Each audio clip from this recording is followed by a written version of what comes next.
سلام. سرخوردگی مهره به جابجایی مهره‌های ستون فقرات روی همدیگه گفته میشه که معمولاً بین مهره‌های پایینی کمر اتفاق میفته، بین مهره L5 و S1 و مهره L5 به سمت جلو سر میخوره.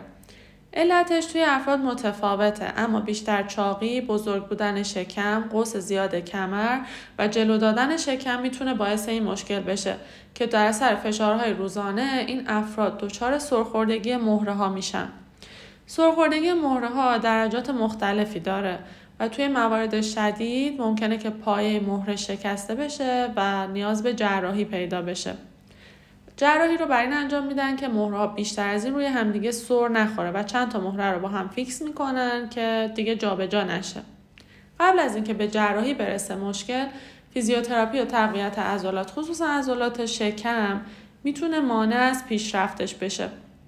اگه این پست برات مفید بود، بفرست برای کسایی که سلامتیشون برات مهمه.